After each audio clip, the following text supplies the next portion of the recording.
এই যেখানে যে গাঁজা উদ্ধার হলো, আপনারা কুমিল্লা থেকে ঢাকা হয়ে চাঁপাইনবাবগঞ্জ গাঁজাগুলো নিয়ে আসতেছেন। এখানে কত কেজি গাঁজা হবে? 16 কেজি, তাই না? 16 কেজি। আপনি বলছেন এই যে মহিলা কি হয় আপনার? কি আবার বলেন তো কি হয়? আমার মেয়েকে মেয়ে? আমি আনতে গেছিলাম, ঠিক আছে? হ্যাঁ। আমি এই সম্বন্ধে কিছুই জানি না। আপনার মেয়ে তো? হ্যাঁ।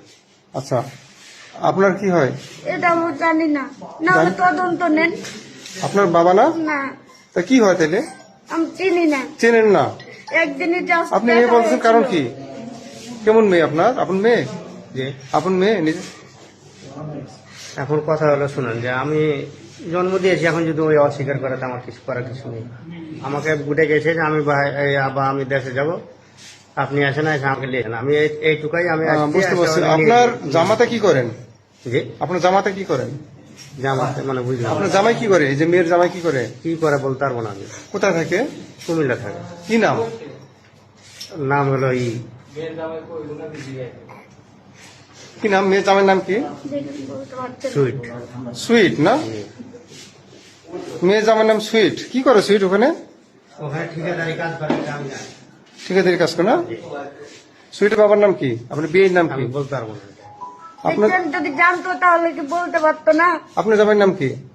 আহ? আপনার আমার জামাইয়ের নাম হ্যাঁ। আমার বাবু। বাবু।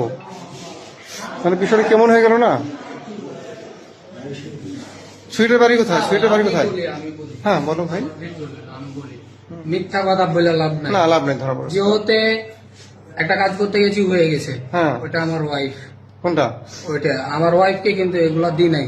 আপনার নাম কি ভাই? আমার নাম সুইট। আমি কিন্তু আমার ওয়াইফকে দি নাই। শুনেন ভাইয়া, আমি কিন্তু আমার ওয়াইফকে দি নাই। আমার ওয়াইফকে নিয়েছিলাম আমি আমার বাপের বাড়িতে। আমরা আপনার শ্বশুরই যে? জি, এটা আমার শ্বশুরের সাথে মানে চলাফেরা নাই, মানে আমার শাশুড়ি আলাদা আলাদা, তার জন্য কেউ কাউকে স্বীকার করে। আপনার হাজবেন্ড তো এটা, ঠিক আছে? শুনেন, উনি কি আপনার হাজবেন্ড? দাঁড়ান, উনি কি আপনার সুইট কি আপনার হাজবেন্ড? না আমার ভাই ভাই। শুনেন স্যার, আমি বলি, মিথ্যা কথা কইছি। শুনেন আমি বলি ভাই, বলে যে স্যার, মিথ্যা কথা, একটা মিথ্যা উনি কথা হচ্ছে বলে আমার সত্য ওয়াইফ। বলবো না, তাহলে মিথ্যা কথা। ওনাকে নিয়েছিলাম আমি শিবগঞ্জে ভাড়া রাখার জন্য। আমি জানি যে কাজে আমি একটা আসি মিথ্যা নাই। কথা বললাম, ৭৭ কোন গুণ, ভাইয়া। তাহলে মিথ্যা কথা বলবো। তো এখানে মিথ্যা কথা কিছু বলার দরকার নাই। না, না। আমাকে এখন হইলো ধরেন গ্রেপ্তার করে যান, আগে হইলো করে হ্যাঁ আমার মিথ্যা কথা বলার দরকার নাই। হ্যাঁ বলেন। আমি হাত জোর করছি আপনাকে, আমার ছোট ছেলেটাকে নিয়ে মাকে ছেড়ে দেন। উনি তো বলছে যে আপনার সে আপনার স্যার আমি তো Wife- বলছি, আমি তো দোষ স্বীকার করেছি। সে আপনার স্যার, আমি ওয়াইফ একটা না, কথা সে বলি, বলতেছে, বলেন। যেহেতু আমি জন্ম দিয়েছি ওরে, কিন্তু আমার আমি ওকে যেহেতু জন্ম